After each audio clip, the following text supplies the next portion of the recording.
हिंदू धर्म में भगवान विष्णु ने अधर्म और बुराई से लड़ने के लिए अवतार लिए हैं। अवतारों की कहानी अक्सर त्रिदेव यानी ब्रह्मा, विष्णु और महेश के भीतर पहलुओं से जुड़ी हुई है। पारंपरिक हिंदू खुद को हिंदुओं के रूप में नहीं बल्कि वैष्णवों, शैव या शक्ति के रूप में देखते हैं। देवताओं में से प्रत्येक की अपनी प्रतिमाएं और पौराणिक कहानियां हैं, लेकिन सभी के लिए सामान्य तथ्य यह है कि भगवान वास्तविकता का एक स्पष्ट रूप है, एक ऐसा रूप जिसे भक्त स्वीकार कर सकते हैं। भागवत गीता के अक्सर उद्धृत भाग में भगवान विष्णु के अवतारों की विशेष भूमिका का वर्णन किया गया है। अध्याय 4 पारलौकिक ज्ञान, पाठ 7 और 8। यदा यदा हि धर्मस्य ग्लानिर्भवति भावता अभ्युत्थानम् अधर्मस्य तदात्मानं सृजाम्यहम् परित्राणाय साधूनां विनाशाय च दुष्कृतां धर्म संस्थापनार्थाय संभवामि युगे युगे। अर्थात जब भी और जहां भी धार्मिक प्रथा में गिरावट आती है, हे भारत के वंशज और असंबद्धता का एक प्रमुख उदय, उस समय मैं स्वयं को नीचे उतारता हूँ, धर्म परायणों का उद्धार करने और उपद्रवियों का सफाया करने के लिए, साथ ही धर्म के सिद्धांतों को फिर से स्थापित करने के लिए मैं सहस्त्राब्दी के बाद खुद को सहस्त्राब्दी तक पहुंचाता हूँ। भगवान विष्णु के 24वें अवतार के बारे में कहा जाता है कि काल के अवतार के रूप में उनका आना सुनिश्चित है। उनके 23 अवतार अब तक पृथ्वी पर अवतरित हो चुके हैं। इन 24 अवतारों में से 10 अवतार विष्णु जी के मुख्य अवतार माने जाते हैं, जिन्हें हम दशावतार भी बोलते हैं। परंतु आज हम आपको पौराणिक कथाओं में वर्णित भगवान विष्णु के सभी अवतारों के बारे में बताएंगे।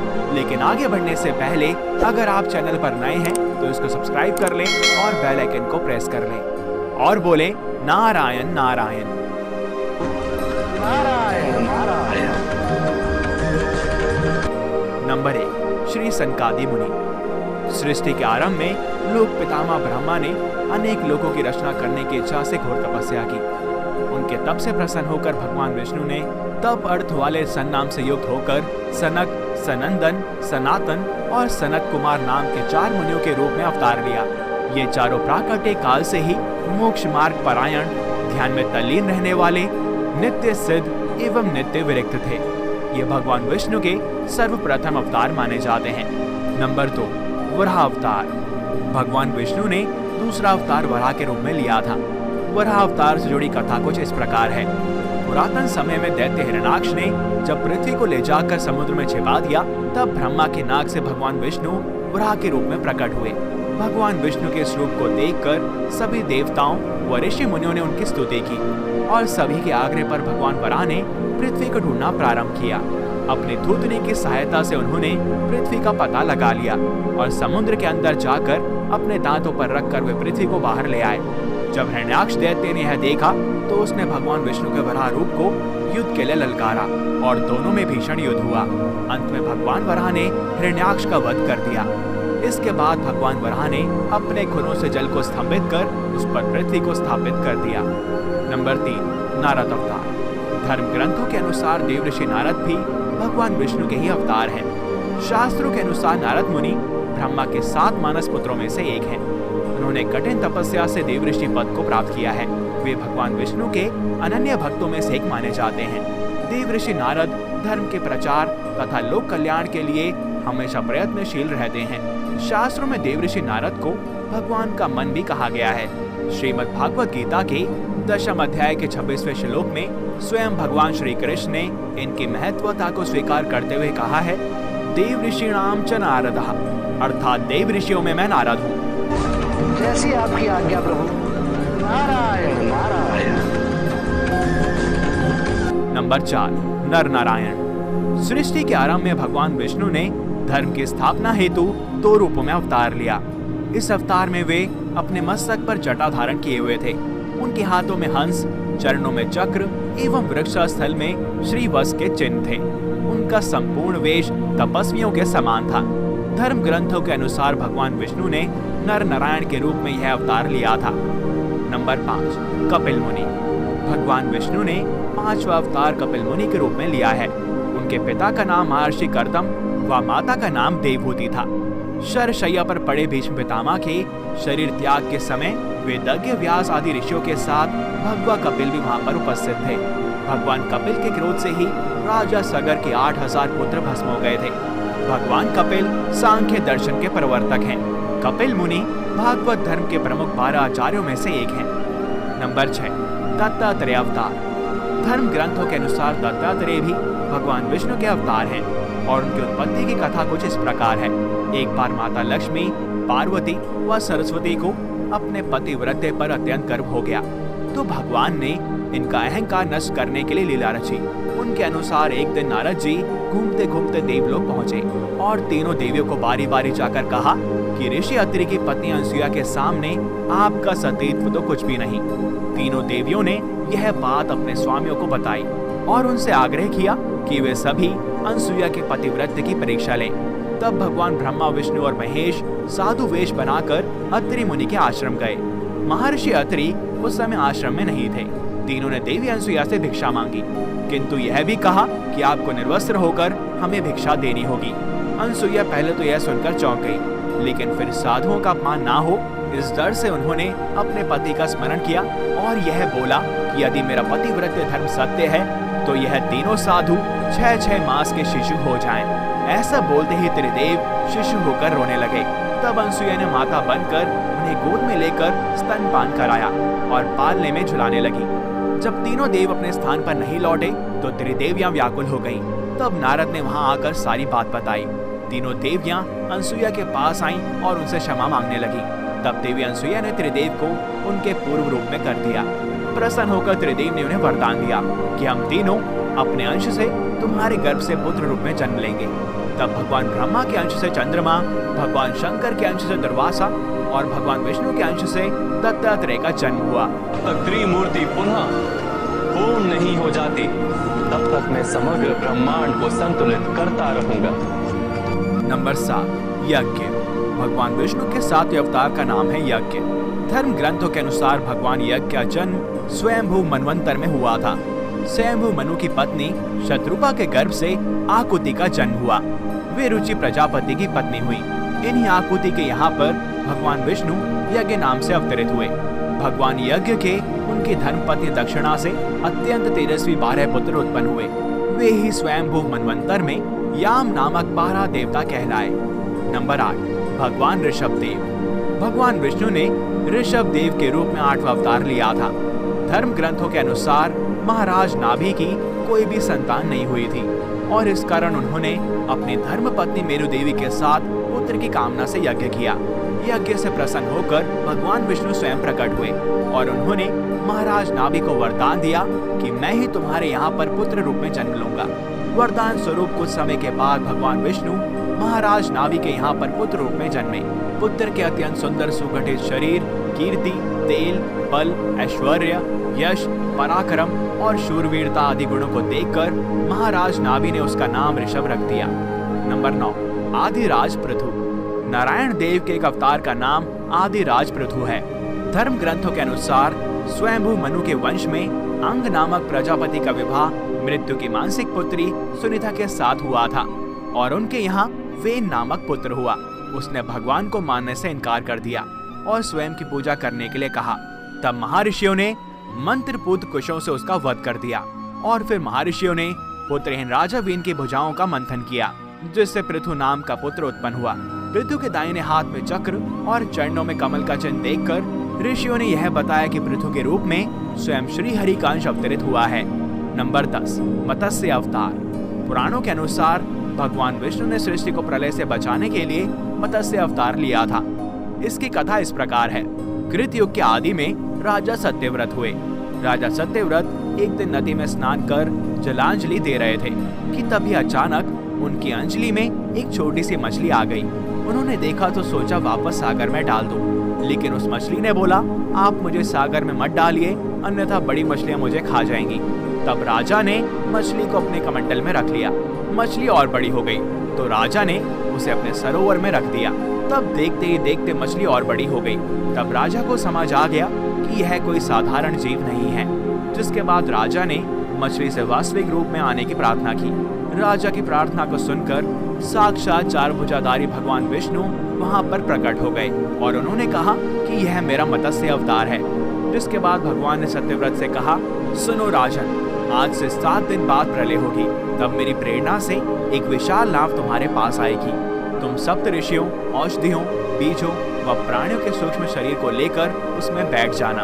जब तुम्हारी नाव डगमगाने लगेगी तब मैं मत्स्य रूप में तुम्हारे पास आऊंगा और उस समय तुम वासुकी नाग के द्वारा उस नाव को मेरे सींग में बांध देना। उस समय प्रश्न पूछने पर मैं तुम्हें उत्तर दूंगा, जिससे मेरी महिमा जो परब्रह्म नाम से विख्यात है तुम्हारे हृदय में प्रकट हो जाएगी।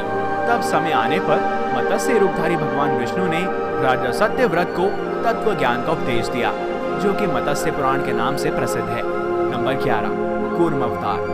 धर्म ग्रंथों के अनुसार भगवान विष्णु ने कूर्म अर्थात कछुए का अवतार लेकर समुद्र मंथन में सहायता की थी। भगवान विष्णु के कूर्म अवतार को कच्छप अवतार भी कहते हैं। इसकी कथा इस प्रकार है।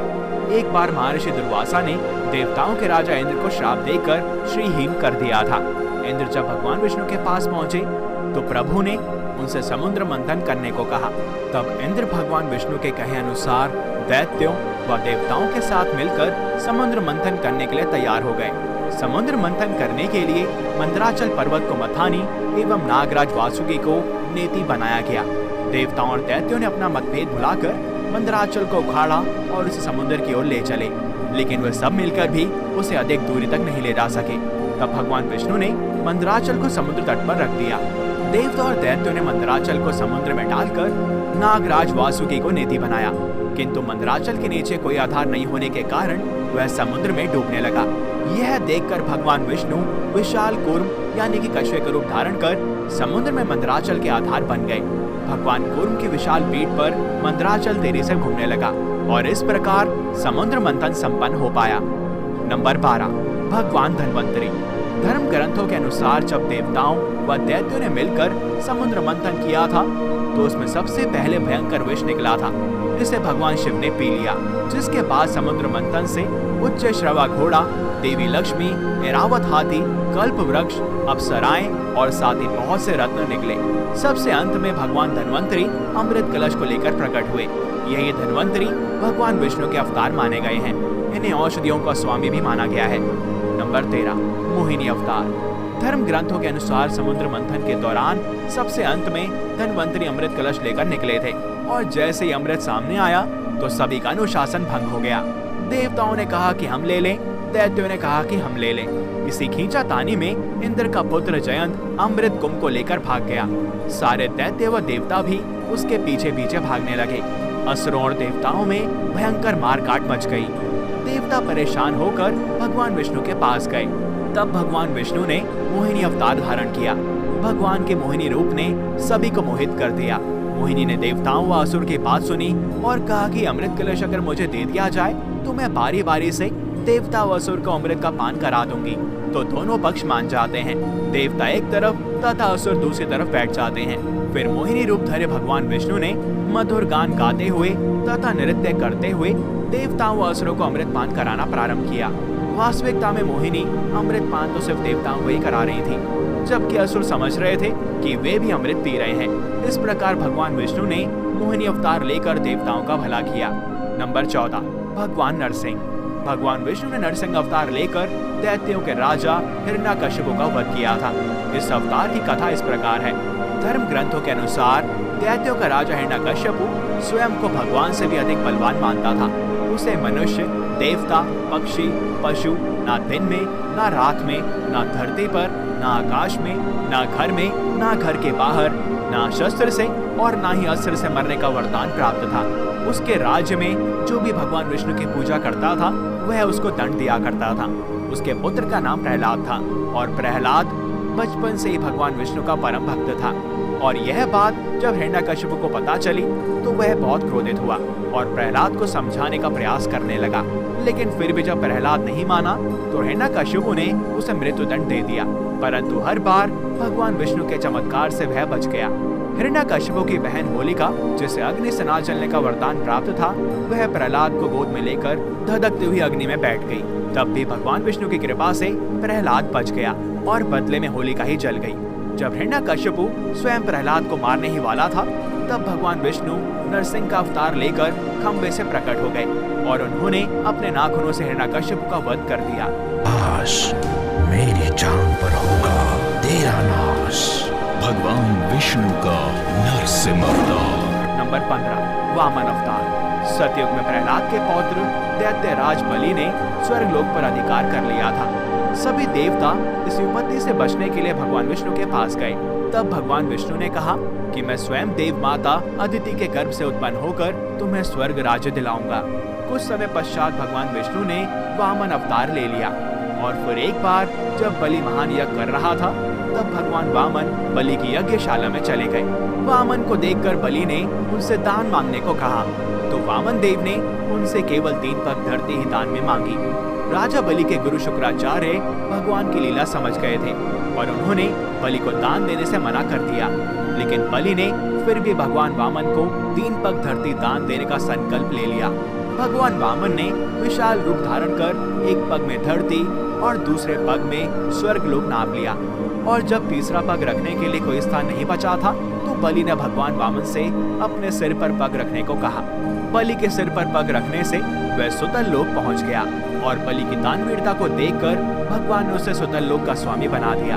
इस तरह भगवान वामन ने देवताओं की सहायता कर उन्हें स्वर्ग पुनः लौटाया। छोटे से पग से छोटे बड़े का अंतर मिटाया, सृष्टि को ये समझाया, प्रेम ही है जीवन का आधार। नंबर 16 है ग्रीव अवतार। धर्म ग्रंथों के अनुसार एक बार मधु और कैटक नाम के 2 शक्तिशाली राक्षस ब्रह्मदेव से वेदों को हरण कर रसातल में पहुंच गए। वेदों का हरण हो जाने से ब्रह्मा जी बहुत दुखी हुए और भगवान विष्णु के पास पहुंचे। तब भगवान विष्णु ने है ग्रीव अवतार धारण किया। इस अवतार में भगवान विष्णु की गर्दन और मुख घोड़े के समान थी। तब भगवान हैग्रीव रसातल में पहुंचे और मधु कैटभ का वध कर वेद पुनः भगवान ब्रह्मा को लौटा दिए। नंबर 17 श्री हरि अवतार। धर्म ग्रंथों के अनुसार प्राचीन समय में त्रिकूट नामक पर्वत की तराई में एक शक्तिशाली गजेंद्र अपनी हथनियों के साथ रहता था। एक बार वे अपनी हथनियों के साथ तालाब में स्नान करने गया। वहाँ एक मगरमच्छ ने उसका पैर पकड़ लिया और पानी के अंदर खींचने लगा। गजेंद्र और मगरमच्छ के बीच का यह संघर्ष 1000 साल तक चलता रहा। अंत में गजेंद्र शिथिल पड़ गया और उसने भगवान श्री हरि का ध्यान दिया। गजेंद्र की स्तुति सुनकर भगवान श्री हरि प्रकट हुए और उन्होंने अपने चक्र से मगरमच्छ का वध कर दिया। भगवान श्री हरि ने गजेंद्र का उद्धार कर उसे अपना पार्षद बना लिया। नंबर 18 परशुराम अवतार। हिंदू धर्म ग्रंथों के अनुसार परशुराम भगवान विष्णु के प्रमुख अवतारों में से एक थे। भगवान परशुराम के जन्म से संबंध में 2 कथाएं प्रचलित हैं। हरिवंश पुराण के अनुसार उनमें से एक कथा इस प्रकार है। प्राचीन समय में महेशमती नगरी पर शक्तिशाली है वंश क्षत्रिय सहस्त्रबाहु का शासन था। वह बहुत अभिमानी था और अत्याचारी भी। एक बार अग्निदेव ने उससे भोजन कराने का आग्रह किया। तब सहस्त्रबाहु ने घमंड में आकर उनसे कहा कि आप जहाँ से चाहें भोजन प्राप्त कर सकते हैं, सभी ओर मेरा ही राज है। तब अग्निदेव ने वनों को जलाना शुरू कर दिया। एक वन में ऋषि आपव तपस्या कर रहे थे और अग्नि ने उनके आश्रम को भी जला डाला।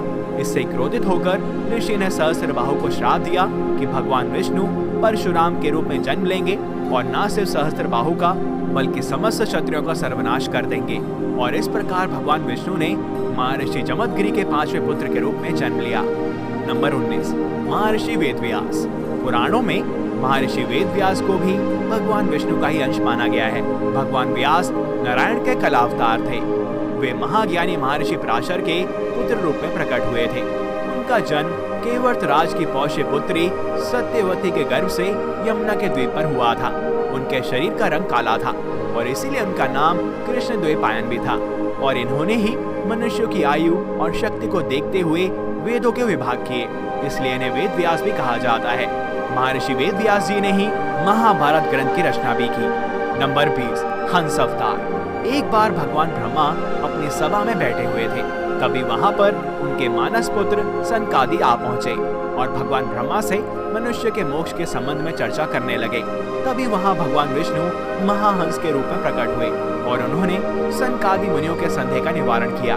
और इसके बाद सभी ने भगवान हंस की पूजा की और फिर वहां से महाहंस रूपधारी श्री भगवान अदृश्य होकर अपने पवित्र धाम पर चले गए। नंबर 21 श्री राम अवतार। त्रेता युग में राक्षस राज रावण का बहुत आतंक था। उससे देवता भी डरते थे। उसके वध के लिए भगवान विष्णु ने राजा दशरथ के यहाँ पर माता कौशल्या के गर्भ से पुत्र रूप में जन्म लिया। इस अवतार में भगवान विष्णु ने अनेक राक्षसों का वध किया और मर्यादा का पालन करते हुए अपना जीवन यापन किया। पिता के कहने पर वनवास गए और वनवास भोगते समय राक्षस राज रावण उनकी पत्नी सीता को हरण कर लेता है और माता सीता की खोज में प्रभु श्री राम लंका जाते हैं और वहां पर भगवान श्री राम और रावण का महायुद्ध होता है जिसमें रावण मारा जाता है। और इस प्रकार भगवान विष्णु ने राम अवतार लेकर देवताओं को भयमुक्त किया था।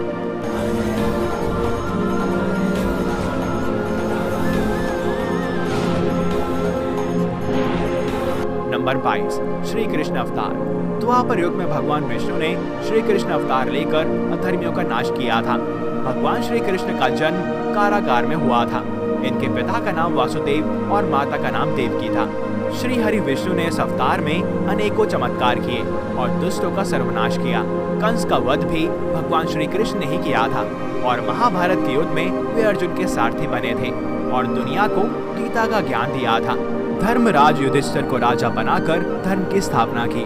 भगवान विष्णु का यह अवतार सभी अवतारों में सबसे श्रेष्ठ माना जाता है। और यदि कृष्ण पर हो तो कृष्ण मुस्कुराता है, पर आज यदि राधा पर कृष्ण रुद्र हो जाता है। नंबर 23, बुद्ध अवतार। धर्म ग्रंथों के अनुसार बौद्ध धर्म के प्रवर्तक गौतम बुद्ध भी भगवान विष्णु के ही अवतार थे और पुराणों में वर्णित भगवान बुद्ध का जन्म गया के समीप कीकट में हुआ बताया गया है।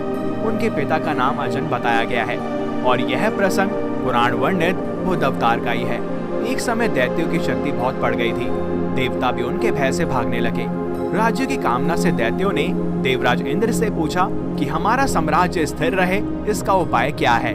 तब इंद्र ने शुद्ध भाव से बताया कि सुस्थिर शासन के लिए यज्ञ एवं वेद विहित आचरण आवश्यक है। तब दैत्य वैदिक आचरण एवं महायज्ञ करने लगे जिससे उनकी शक्ति और बढ़ने लगी।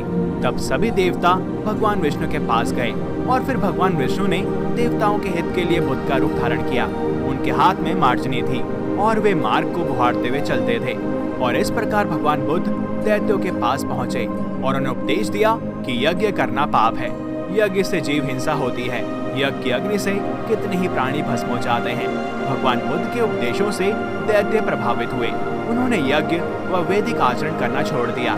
इसके कारण उनकी शक्ति कम होने लगी और देवताओं ने उन पर हमला कर अपना राज्य पुनः प्राप्त कर लिया। नंबर 24, कल की अवतार। धर्म ग्रंथों के अनुसार कलयुग में भगवान विष्णु कल की रूप में अवतरित होंगे। कल के अवतार कलयुग व सतयुग के संधि काल में होगा। यह अवतार 64 कलाओं से युक्त होगा।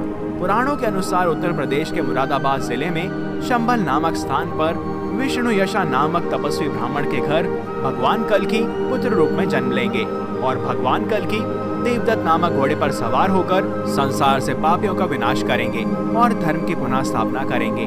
कलयुग के अंतिम चरण में इनका जन्म होगा। श्रीमद् भागवत की गणना के अनुसार यह आज से लगभग 450 वर्ष पश्चात होगा। तो ये थे भगवान विष्णु के 24 अवतार। तो बोलो नारायण नारायण। नारायण नारायण। इस वीडियो में इतना ही। अगर आपको ये पसंद आई हो तो इसे लाइक करें और अधिक से अधिक शेयर करें जिससे कि हम प्रभु की ऐसी कथाएं ज्यादा से ज्यादा लोगों तक पहुंचा पाएं। साथ ही चैनल को सब्सक्राइब और बेल आइकन को प्रेस करना ना भूलें। मिलते हैं आपसे अगली वीडियो में और भी अद्भुत कथाओं के साथ। तब तक के लिए हरिओम। अवतार ने हर बार सृष्टि को दी प्रेम की ही शिक्षा।